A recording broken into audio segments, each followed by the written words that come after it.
Hello, ladies and gentlemen. Robert Swarwood here. Tonight, I am joined by the Edgar Award-winning USA Today and internationally best-selling author with over 1 million copies sold worldwide. Her titles include The Paris Widow, which just recently won the Edgar, The Marriage Lie, which was a Goodreads Choice Award semifinalist for Best Mystery or Thriller, and she is one of the four co-authors of the number one Audible original series, The Young Rich Widows. Her most recent book that just came out a few days ago. It was The EXPAT Affair. That's right. It's your favorite writer and mine, Kimberly Belle. Kimberly, how the heck are ya?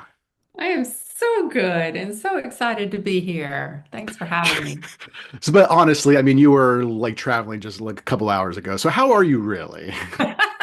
Well, a little jet lagged, but other than that, I'm all good.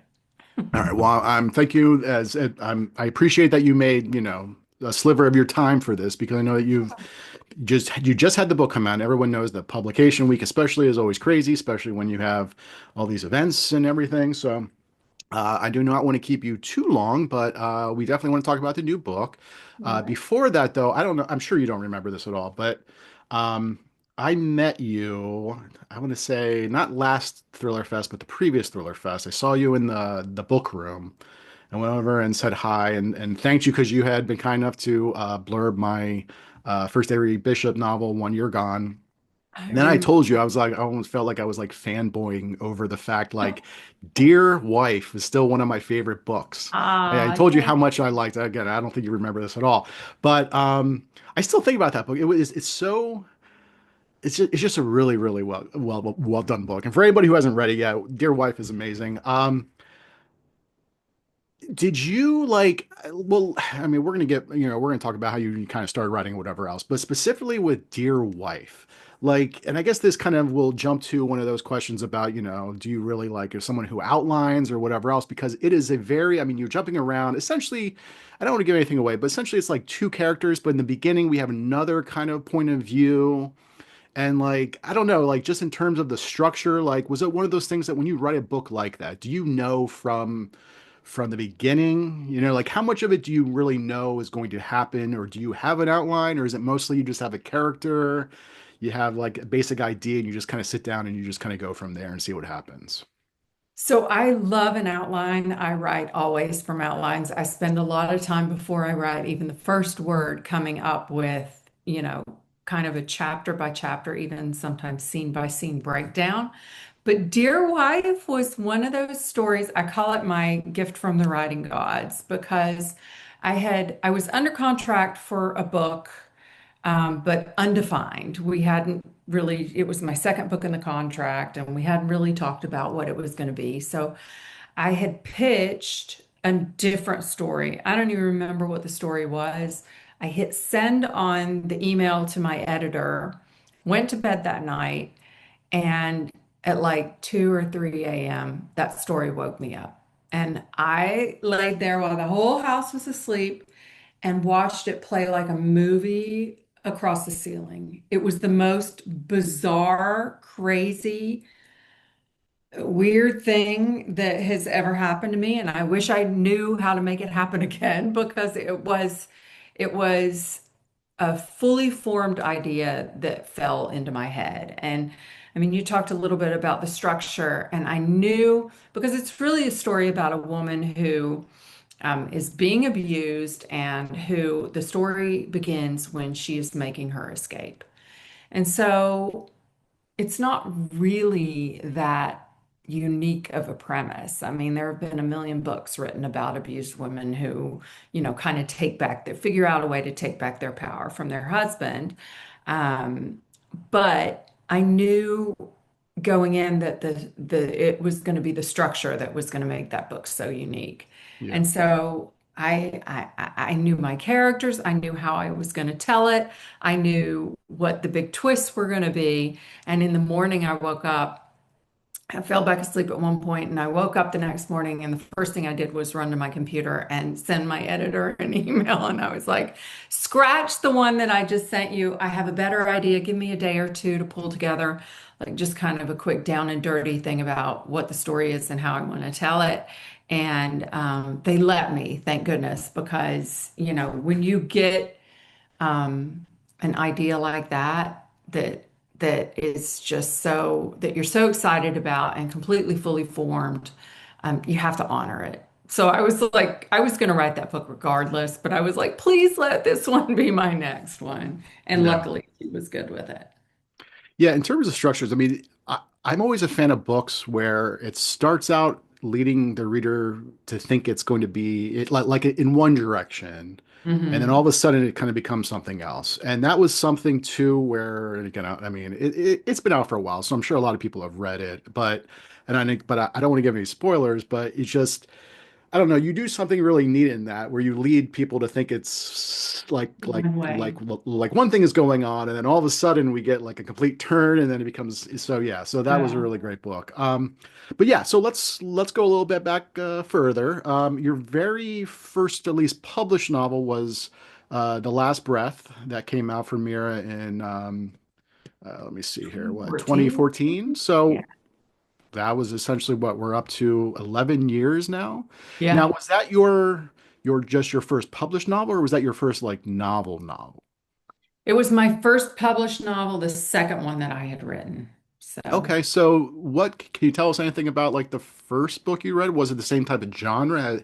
Like, have you always been writing these types of books? Because sometimes I'll talk to writers who initially they'll write a completely different genre and then yeah. they eventually work towards kind of finding that genre where they feel more comfortable and what they really like more, Yeah, that passion for. I had a bunch of I guess you'd call them practice books. I never finished them. They were kind of false starts, I guess, of stories. And it was me, I think, kind of trying to find my voice and trying to figure out exactly what you said, what genre I wanted to write in.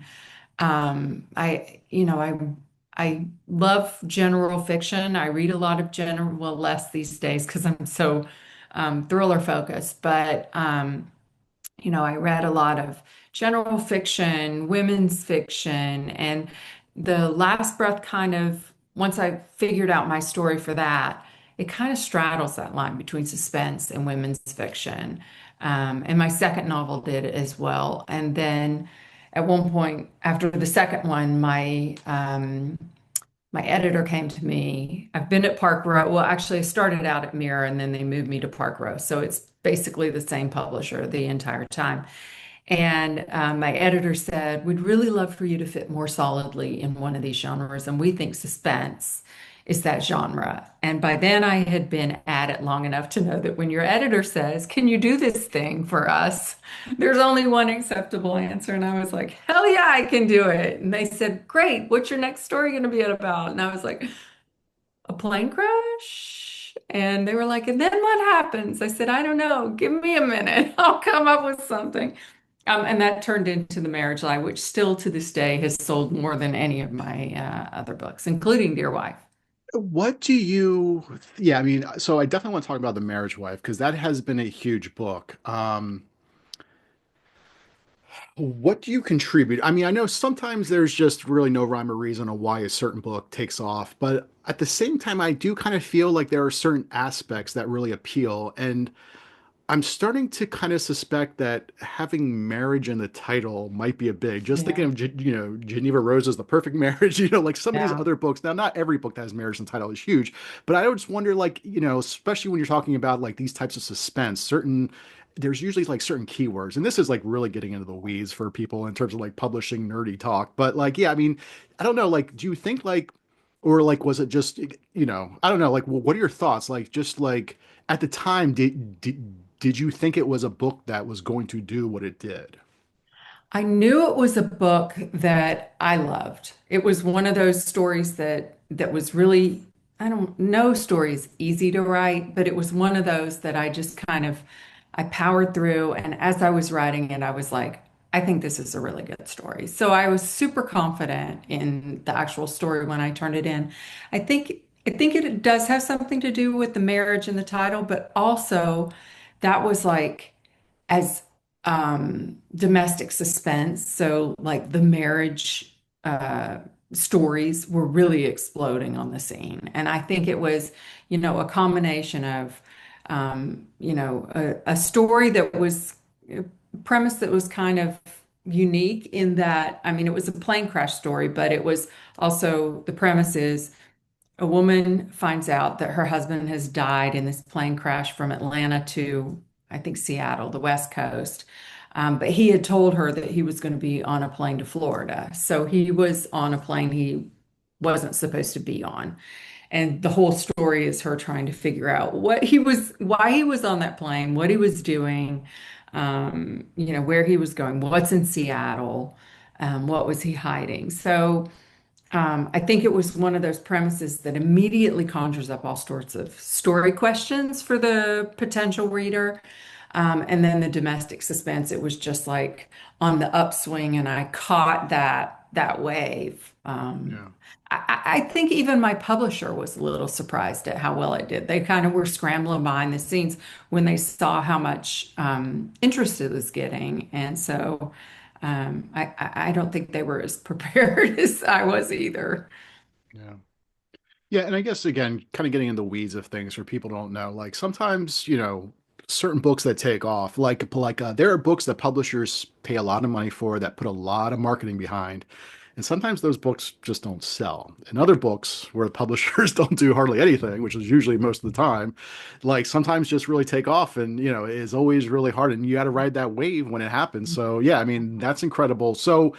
You talked before about how you like to outline. So at that point when you were writing or before you really sat down to start drafting, like how much goes into an outline? Is it like one of those Jeffrey Devers where you're spending months working on like a really long outline, or is it mostly like a couple pages? I mean, and at that point, do you really have every like beat for beat in that outline, or is it one of those things where you just have like a few things and then as you're writing, things might change here and there? So I started when I first started writing, I did kind of broad outlines with the major tent poles and how I was going to get from, the inciting incident to the 25% point was kind of up in the air. I maybe had a little bit of idea, but it wasn't necessarily black and white on paper. But the more I write, and the deeper I get into this career, the more detailed my outlines become. Like the book I'm writing now is probably an outline of 20 pages. So, and it is like scene by scene, beat by beat. This has to happen at this particular point.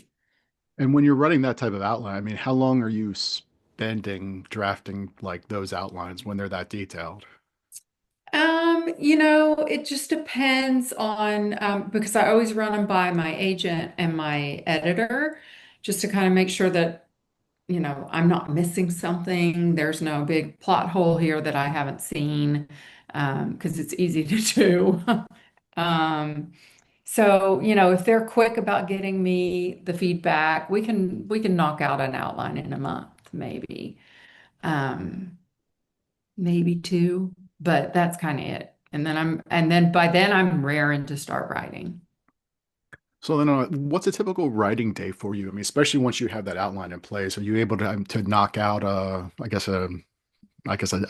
first draft relatively quickly, or do you still kind of take your time? I guess because I don't want to call it a vomit draft because obviously you're not, Yeah, like doing like a Nora Roberts where you're just getting it all out at once because you already have that outline. So as you're right. doing it though, are you still trying to kind of go at a good clip, or are you still like taking your time, like editing as you go? Like, what does a typical writing day, I guess, look like for you?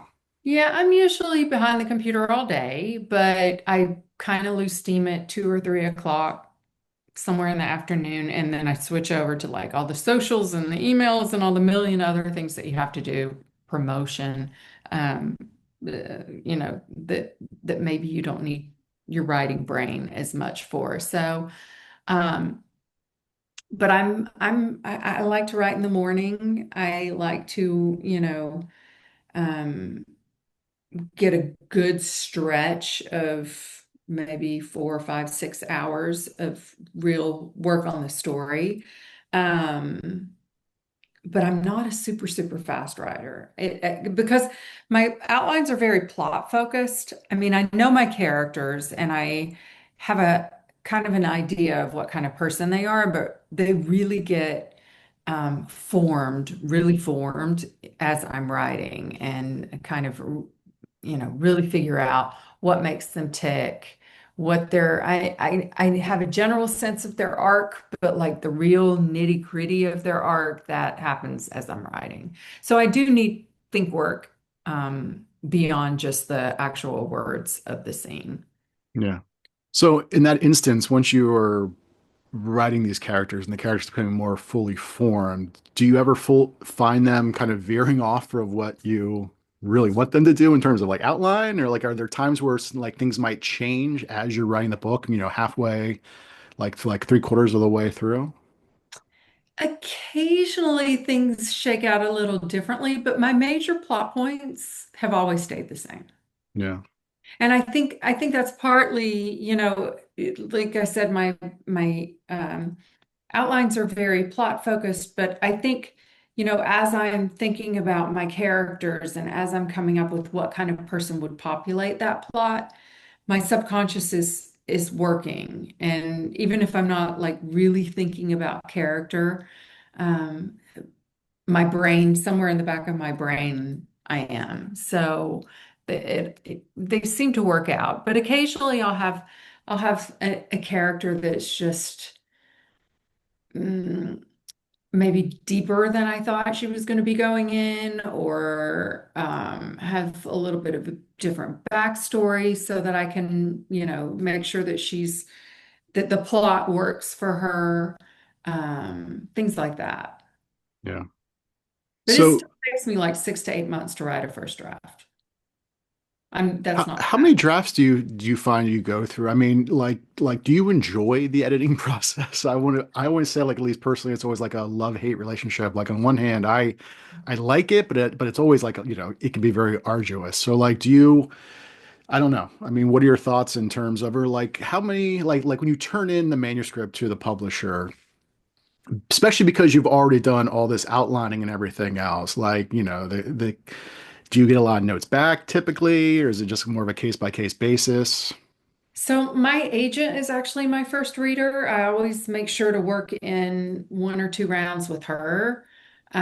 So those can be, I don't want to say bigger edits but she's really good at story. She's really good at seeing kind of where I veer off or need to go deeper, or especially with characters, maybe they're not resonating the way that they should.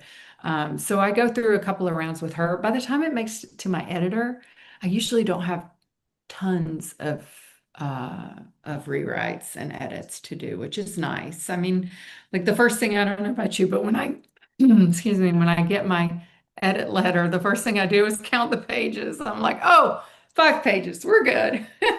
If it goes like 8, 9, 10, I'm like, oh crap. Yeah. But I do Um, enjoy the editing process, and I think the more books I produce, the more I actually really enjoy it because I kind of see it as a team effort. We're all going for the same goal, and that is to make the best book possible. And so, when I get their feedback, it's not a personal thing. It's a how can we make this book better thing. oh yeah, absolutely. I mean, I think it's always important for writers, especially starting out to understand like, and I think Harlan Coben was the one who said that only bad writers think they're good. Because like, oftentimes like if you get to a place where you think like, okay, I've made it, like I'm not, I mean, I don't know, like I don't know about you, but usually when I'm working on a book, I I go back and forth from thinking like this could be my best book yet to Yep. also this is probably the worst thing I've ever written. Yep. It's just back and forth, back and forth. Depending on the day, right? Yeah. So, all right, well, let's go back farther to, so, okay, so your first novel came out 2014, which again, this is, about 11 years now. Just over a decade. And then have you been, how many books have you published so far? Has it been a book a year so far? Pretty much the expat affair is number 10. So Okay. 10 solo, and then that's You excluding have the, number yeah, two. and we'll certainly talk about the Widow's book. So, but prior to that, you said you had been doing other, like, do you remember the very first creative thing you had done? Like be it a poem, short story, anything like you remember what that would have been? I mean, I was always into books. I started as a reader. I think most authors do. And so I've always been a bookish person. And it was always kind of a dream, I guess, but it felt very far away, the dream of writing a book, because, I like graduated from school and then I started a job which had nothing to do with books, nothing to do with writing, but it was kind of creative, creative field kind of stuff, marketing, and I worked in fundraising for a really long time. So I would gravitate to the marketing stuff, to the writing, the letters, the website stuff, the scripts for the video, promotion videos, whatever. But um, writing books just felt like one of those things that was so big and so scary and so unsure, right? Because I had a couple of kids, I had a mortgage. We were all, you gotta make money. And as you know, writing books is not a get rich quick scheme. You've got to have a long, lots of patience to get where you need to be. So, but like I said, I've always loved it. And then in 2008, I was here in Atlanta doing consulting for a number of organizations here, and the crash hit. That was 2008, and I woke up literally without a job. All my clients were like, "Sorry, we can't pay you anymore."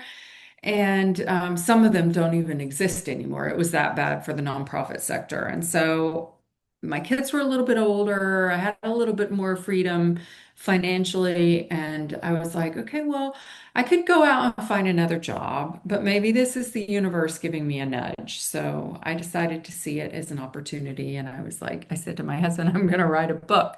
And he was like, "You're going to do what? You're what? You're going to write a book? What kind of book?" I was like, "I don't know, but I'm going to do it." So, yeah. And so it took me 6 years to get to a place where my book was actually on shelf. So So, had it just been more of an internal thing of wanting to write? I mean, like, so had you never discussed with your husband, like, one day, like sometimes couples might talk about like, oh, what would you like to do one day? Like, it was one of those things you just kind of kept that to yourself the entire time. yeah, it felt like such a pipe dream almost, that I didn't really talk about it. And as a matter of fact, after I told my husband I wanted to write a book, I was like, let's not talk about it with other people either, because I first wanted to know that I could actually do it, that I could Yeah. get to a place where it was the end, and have a manuscript that I would be okay with showing people. So, that it was kind of a secret project for a while. Um, And so you jumped right into a novel, like you never wrote like a short story or anything like that? Never wrote a short story, never, like I said, I had written stuff back when blogs were popular. I lived overseas at the time, and wrote a blog about my experiences, and like the when people would read it or I'd get comments on it, and I'm like, "Oh, real people are reading my work," and just like that fire that you get when you hear that somebody has read something that you've written and enjoyed it. I was like, this is great. But I had never voiced out loud like my wish of being an author. Wow.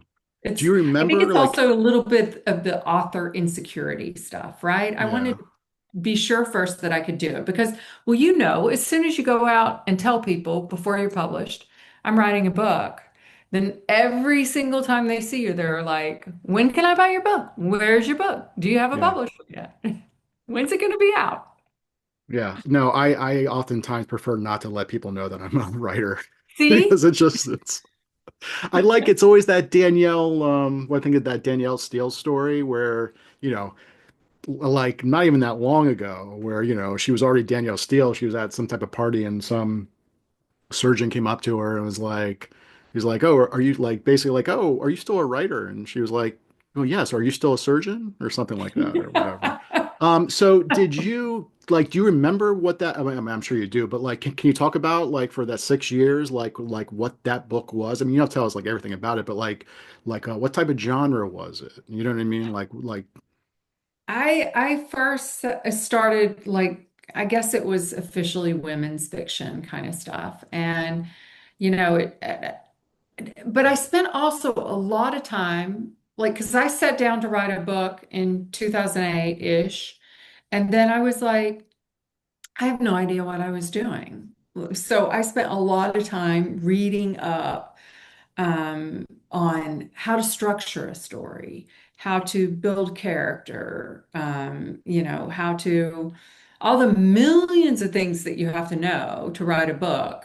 I had no idea. So I spent a lot of time studying and just kind of practicing and trying to figure out, okay, well, now that I know how to structure a story, what kind of story would it be if I did women's fiction? Women's fiction, by the way, and romance, so hard because it's really like my brain thinks in terms of plot, which is why I kind of rolled into the genre that I'm in. But like when you're writing a story that's all character driven and the big plot points are emotional beats, I'm like my brain could not wrap itself around that kind of story. So I had a lot of false starts. I don't even remember what the stories were about, but they were really bad.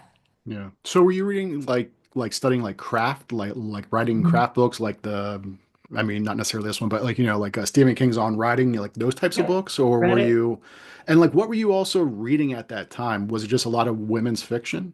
Women's fiction and suspensey kind of books. I like thrillers too. I kind of read all over the board. And for a while, I even thought about like maybe YA because I had a couple of, smaller kids and I thought, well, that could be kind of cool as well. But yeah, my voice is just more suited for the thrillers and suspense. So it took me a minute to get there, but yeah, that's where I ended up. And I read I can't remember his name. I'll think of it in just a second. But then the Save the Cat Nicholas writing Sparks. novel. Sorry? I said Nicholas Sparks. Nicholas Spark. Yeah, yeah. Loved him. But that is also really hard to write. Yeah. I just don't know if I could do it. I was Uh, actually one of my events this past week was with Ashley Winstead. Do you know her? yeah. And she bounces back and forth between thrillers and or thriller suspense and like rom-com-y kind of books. I'm like, and she said she kind of uses it as a palate cleanser. Like that seems really difficult to me. Yeah. Storyfix.com. Have you ever I can't remember his What's it name. called?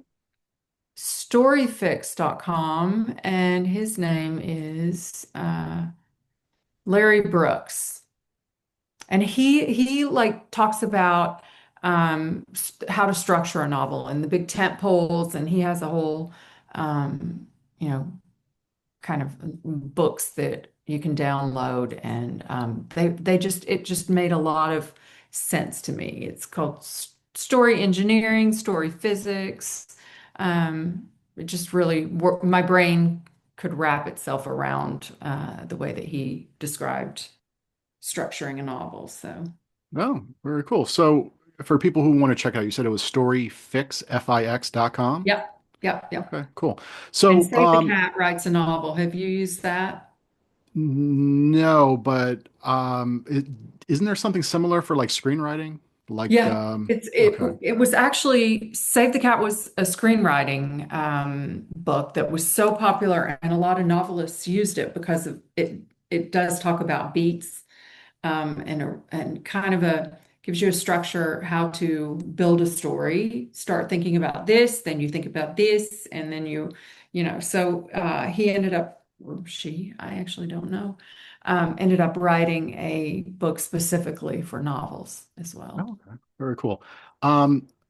What has your ratio been so far in terms of your titles, in terms of titles that you come up with versus the titles where the publisher's Big like, no. old zero, 0.000. Yeah. Really? I actually turned in Expat Affair as book 10. This was book 9. The Yeah, only but I one, mean, don't you have like at least a working title in your head? uh-uh, Like this is what I want to call it. Like the nope, Paris Widow. Like I'm listening to it, and like there's that part of the book where they're on news. They're calling her the Paris Widow, and it's like, yeah, of well, course that makes sense that you titled the book the Paris Widow. that was actually something, as soon as we came up with the title of the Oh, you Paris, worked it I'm in. like, whoop, I went back in. And Ah, same with Dear Wife. Dear Wife also had the title in it somewhere. I don't remember where exactly. I think it it was in, was I mean, there's a letter or whatever that was exactly, at the end. Yeah, Dear yeah, Wife. And that was something that I went back and added in during edits after we had already decided the title, because I love it when a book does that. When you're reading it and you're like, oh, now I know what it's called. Although yeah. with me, it was backdoored in. Yeah. That's happened to me before too. And I think it's always fun then trying to make it work so it becomes seamless. Like I had done that for a novel and then I told a friend of mine who had read it after the fact and he's like, "Are you serious? Like I thought that from the very beginning this was part of that." Yeah. And so okay, so well, let's talk about the Paris Widow. Obviously, it just recently won the Edgar Award. Congratulations. It has also been nominated for the IDW Thriller Award, which is going to be in two In weeks, 2 weeks. 3 weeks. Yeah, Yeah, 2 weeks. so like that, so that's coming up soon. Um, Again, like with like the Marriage Lie or like Dear Wife, like when you were writing the Paris Widow, did you have a sense like because I always feel like as writers, Yeah. we always want to write the best books we can. Yeah. But at the same time, I kind of feel like, if you stand back and you look at your books, you can say like, okay, I think these books are good, but some of these are like Yeah. excellent. Like Right. there's just something special about it. I mean, Yeah. I don't know, like, did you feel like when you were writing this one that there was like something a little bit different here? I did, but not right away. Well, yeah, kind of right away. I mean, I knew the story, Stella's story was good. And then I have flashback chapters in there where, in the 3 weeks prior to the actual bombing in Paris, which is like they're traveling around Europe. And so I had originally started writing those from Stella's point of view. And then I got to like the third or fourth one, and I was like, no, I need to go back and put these from the husband's point of view. And as soon as I did that, I was like, you know how you get the tingles? You're like, okay, this is it. So then I knew that it was a special story for sure. It all just worked really well. And there were a couple characters in there that just like really surprised me with how clear they were in my head. It was just, some books are really easier to write and come out like easier, but also more complete, I guess, the first time. And this was one of them. That Yeah. always makes me happy. So, okay, so that's interesting. So then was that not initial part of the outline that you had done for this book where there were some chapters from the author's point of view until you started, or not the author's, from the husband's point of view until you actually started the actual writing of it? It was always in my outline, and I always knew that those chapters were going to give a clue that the next chapter in the present story, Okay. it would be an answer moving the Right, story right. forward. So I always knew that, but in my outline, they were from Stella's point of view. I see. And as soon as I switched it, it was like that magical thing, everything just fell into place. Okay. So let's talk about the new book that just recently came out, the Expat Affair. Do you have a copy? I should have asked you earlier. Oh, well, it was right there behind you, so everybody can see. So this just came out this past Tuesday. So again, happy pub week, I guess we'll call it, because it's no longer a day. What can you tell, like what can you tell us about this new book? So it is a story about two women, both of them expats, American expats in Amsterdam.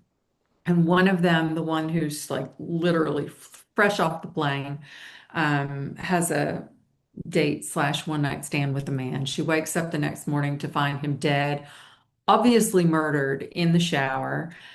His safe has been emptied out. while she slept, didn't hear a thing. She might have had a little too much to drink the night before.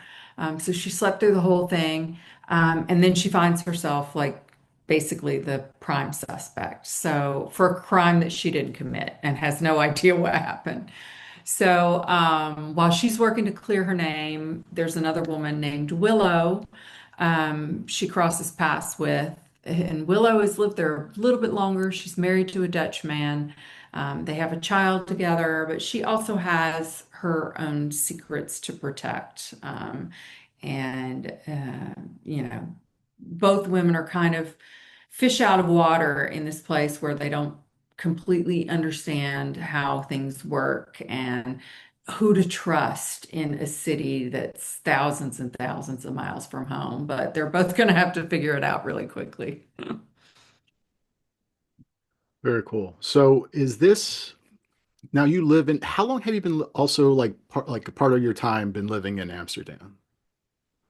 For like 30, 25 years. Yeah, Oh wow. 25. Okay. So I mean, have you um now is this specifically, I mean, obviously you are very then familiar with Amsterdam, I guess, for a setting. Is this because I feel like I've read several of your books. I don't think I've read every single one of your books. Is this the first book that is primarily set in Amsterdam?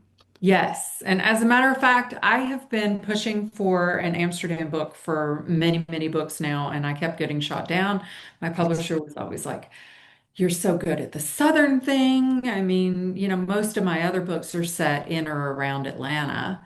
And so they were like, "We really want to keep you stateside in the South." And I just basically wore them down. So the Paris Widow was originally going to be the Amsterdam Widow. And my editor was like, "Okay, fine. You can go overseas, but can we choose a city that is a little more well known?" And ultimately she was right because the Paris Widow is such a big story, and I didn't want to spend tons of time talking about the setting, but Paris is one of those cities where you can say Eiffel Tower and everybody knows what it looks like. You don't have to describe it. And same with all the other landmarks. So it was my first foray into an international book, and yeah, so they just wanted a more familiar city. So when it came time to pitch my next book, I was like, "Can I do the Amsterdam story now?" And they were like, "Fine, okay." So obviously, I mean, so then when it comes to this type, so you travel a lot. We had talked in the green room that you probably have a gazillion frequent flyer miles or whatever. So when you're writing these types of books, you're very familiar, obviously, with Amsterdam. I guess when it comes like to research for certain places, like, how much do you try to make it as real as possible versus you don't want to kind of have that authenticity kind of get in the way of just the good storytelling? Like, how do you find that balance where, like you might not worry about like, okay, maybe in real life there's not an alley here, but I need to have an alley just for whatever reason. Right. Or do you try to make sure it's like, people can go through your novel and it would be like a walking tour of Amsterdam or whatever else?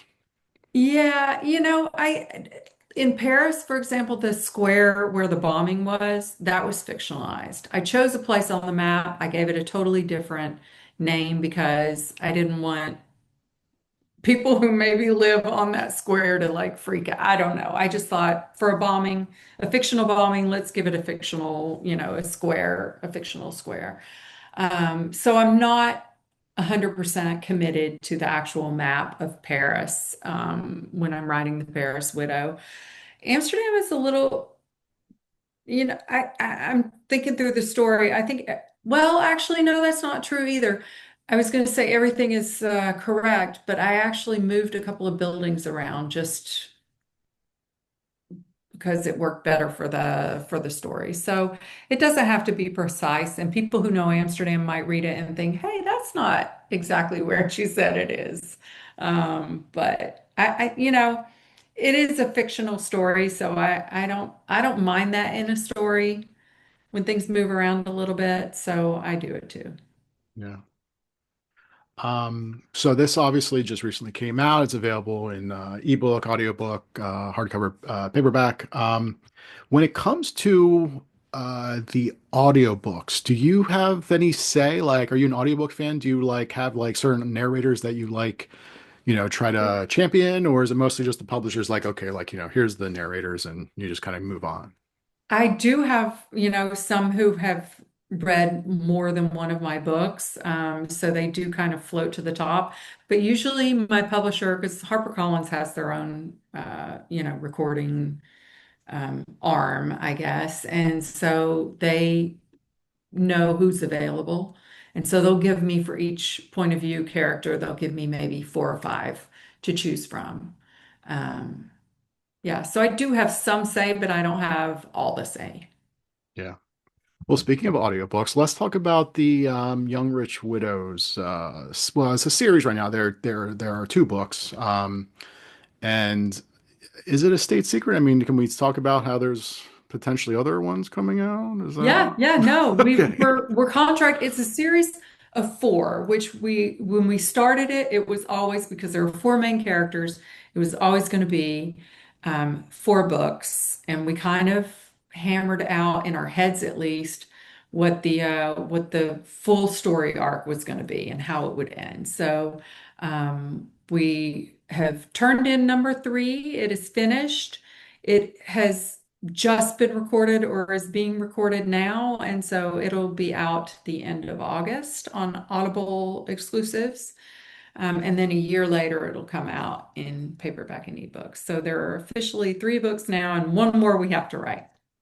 Okay, so that's fascinating. So from the very beginning, you knew or you envisioned this ideally to be a four-book series. Yeah. Because the four characters in each book is one of the characters' books, and it's their arc is a little bit bigger. There's the story kind of revolves around whatever is going on in their arc for that story. So the first one was Justine, Kate Holohan's character. The second one, Desperate Deadly Widows. I don't think I have Desperate Deadly Widows was Camille, my character's story. And then the third book, which is, let me make sure I say it right, um, uh, Wild Wanted, Wild Wanted Widows, I think. Wicked Wanted Widows. Sorry, Wicked Wanted Widows. That's Meredith's book. And then the last one is Crystal and Crystal is Vanessa. She's the brainchild and the character that everybody loves. She's the most hilarious. So she gets the last book. Yeah, speaking of Vanessa, so can you talk about how did this come about? Having oftentimes when you see authors collaborating, it's like, two authors collaborating on something. You have now four authors. Like, how did this project come about? So it was all Vanessa Lily's idea. It was the dark, dark days of COVID. And she was she had just written a book, was, kind of in between publishers, in between agents, even, and was like, looking for a project. Her goal was, I want to have fun writing again, and I want to, you know, get out of my comfort zone and quarantine zone, and do something with someone else. So she put together the group, me, Kate Holohan, Lane Fargo, although Lane Fargo has taken a step back. So she's not involved in book three and four. It's just the three of us writing those going forward. But Vanessa put together the group. Her agent is the one who sold it to Audible. And yeah, it just took off from there. It's so much fun.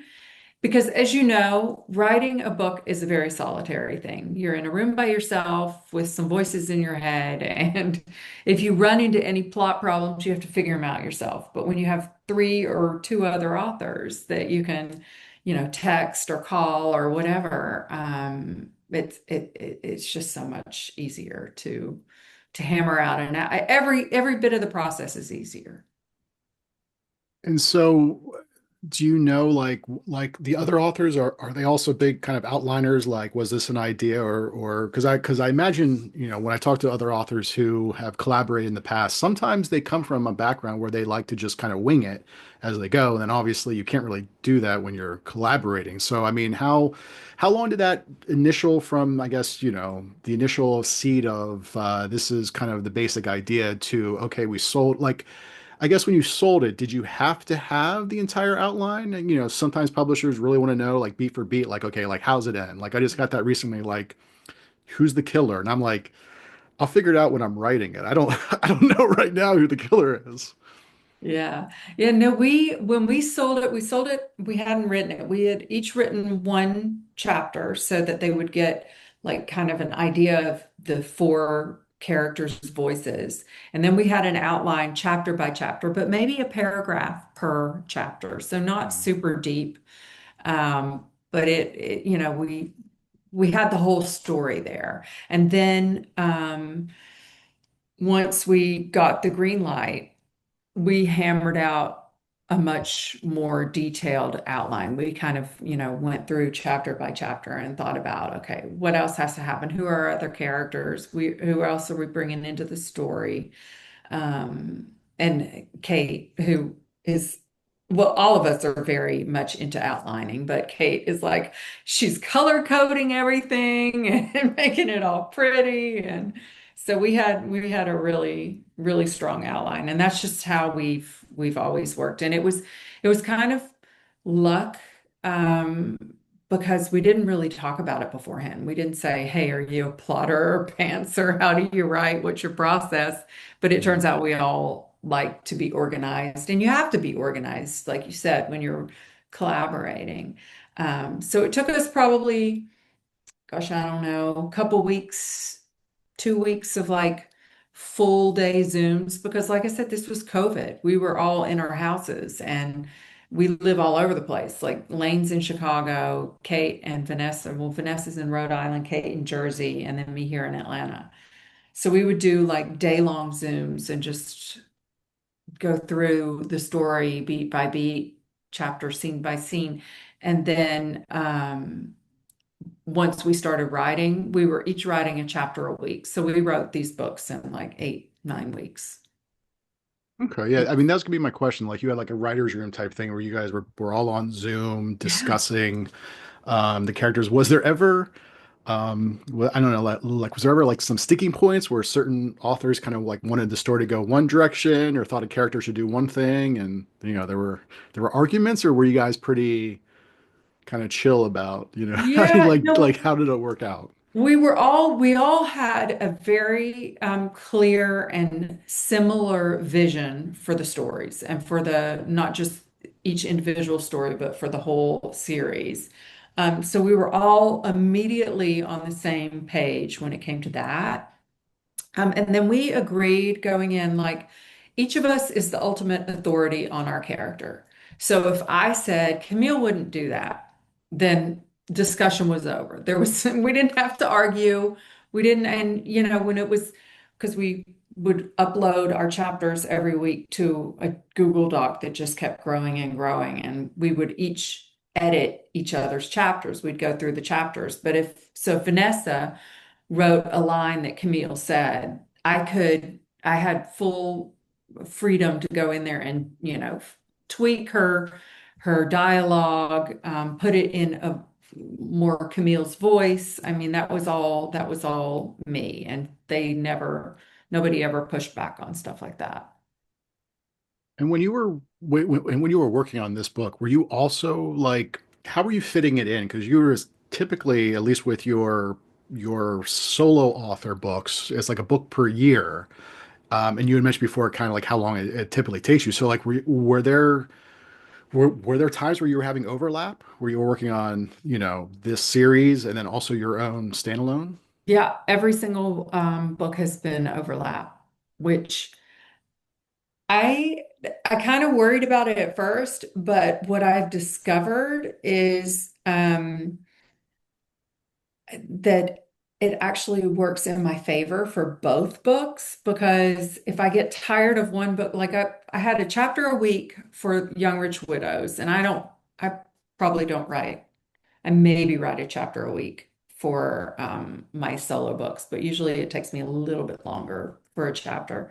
So, but I bounce back and forth with these stories. And if I got bored of one or tired of one or petered out, then I could flip to the other one and keep going. And what I noticed was like there was a point in the process where I caught momentum in both stories because I think going back to what we were talking about earlier, your subconscious is always thinking about stuff even when you're not thinking about it. I could put a story down and it was still going in my brain so that when I came back to it, it felt fresh, it felt new. I felt like I had, uh, ideas for how to get it to the end of the chapter, and so it works really well for me. Some really bizarre reason. And I think partly too, it helps that these are set in the 80s. They're campy, they're funny, they're very different than the other stuff I write, which is a lot darker. So it was easy for me to keep the stories separate. I don't say necessarily how much research, but were there things where you guys had to double check to make sure that maybe, I don't know, brands of clothing or certain things were, genuine for the 80s? Lots. Movies, there are tons of movie and song references. So we're always doing that kind of slangy stuff. I was like, we found in a couple of instances, and I can't come up with the specifics, but like things that people say, they didn't start saying that until after, when our story Mm. takes place. So we were really careful about that. Um, and yeah, there's tons like cars, I mean everything. But we're writing a story set in the 80s. There are no cell phones. So that makes it actually easier to write a thriller Yeah, I because feel like the, invention of a cell phone kind of, makes certain things like you look back at, you read some or you watch some old thriller movies or whatever yeah, else, and it was like, if someone had a cell phone, then the thing would be like 5 minutes long or, like it just now it's kind of nice because you can also add different elements in, but at the same time, it's not like back in the day where it's like, oh my God, I got to get a hold of this person, but I can't find a phone. Where it's like now, exactly. Or, look it up on the map on your phone or GPS, just GPS. yes. Yes. So okay, so you have all that stuff going on, and if you weren't already busy enough, you also have the Killer Author Club, which started. Can you talk about a little bit about like who's members of that and how that came about? Yeah, so that is also, it was also a COVID thing. Kara Ruda and I had books coming out around the same time, and Kara called me and she's like, we should come up with a way to promote our books virtually because nobody was going anywhere. And maybe we should do like a kind of an author interview series. And we found out that Heather had a book coming out, Heather Gudenkoff. So it's the three of us. We interview authors with books coming out every other Tuesday night. And then they also go up on a podcast as well. We stream them to Facebook, YouTube, and Instagram, and then podcast on that Friday of that same week. So, and we've had some amazing authors on. We get to fangirl over some of our favorites. It's been a lot of fun. And so that's on Tuesday. And again, if you didn't have enough going on as it is, you also now are part of Thriller Thursday Thriller group. Can you talk Thursday. about that and why you decided, oh, I want to add more to my already busy schedule? Well, the good thing about Thriller Thursday is that they send me like, hey, can you give us, a paragraph on what book you would recommend this month. So someone else is doing all the organizing for that. So I don't have to really do a whole lot yet for that. But that's a Substack newsletter that comes out every Thursday, and it's also on Instagram. I think the Thriller Thursday is the handle on Instagram. So it's, recommendations. We talk about why we write thrillers, what kind of stories we're working on, all sorts of fun stuff. Yeah, very cool. Um, who are some upcoming guests for the author or the Killer Author Club? Killer Author Club. The next one is on the 17th, and that is Julie Clark. Okay. And then we have Anthony Horowitz coming up. We have Peter Swanson coming up this summer. All the whole schedule is on killerauthorclub.com. So if you click over there and then you can, I think under killer episodes or something, you can see the whole upcoming schedule. Perfect. And speaking of schedules, the expat affair just recently came out. You're on tour. Some virtual stuff, some in stores. Like, do you have any events you want people who happen to like watch this, in the next day or so to be aware of that you have coming up? I have an event on Wednesday, the 11th, with Emily Carpenter here in Atlanta at Poe and Co. Bookstore. And then I will be in New York the week of Thriller Fest. I'll be at Bryant Park. I don't remember the date for that exactly, but it's on my website, kimberlybellebooks.com No. under So, events. well, okay, yeah. If people want to stalk you, where's the best way to do that on, I guess, social? Yeah, I'm on Instagram and Facebook most. You can find me on TikTok too, but I usually just lurk there. But I do check in there regularly, and all the links for everything are kimberlybellebooks.com. And going back to the Paris Widow, I know that you had that's been optioned for TV, correct? Have Yes. you, how many has almost all your books or has all your books been optioned? Or at this point, I mean, what was the very first like a book of yours, your very first IP that was optioned? Do you remember? That was the marriage lie, and it got Of course it really was. It was far huge. too. Yeah. So at that point, that's obviously always exciting when you have a very first option. Does that kind of also start changing the way then when you're writing, where, before, I think we all have, hopes and dreams that maybe one day, one of our books will be turned into a TV show or movie. But then when things start getting optioned, it becomes a little bit more real. Like, does that kind of change how like you might approach projects where you're like, you know, want to make them a little bit more, TV or like, movie friendly so that like, Kind of, but I think if you write to what is being shown and produced on TV, by the time you get there, by the time you have an actual book, you've missed the wave. So I try to just write the best story I can and hope for the best, hope somebody loves it so much that they want to pick it up. But we were talking before about Dear Wife.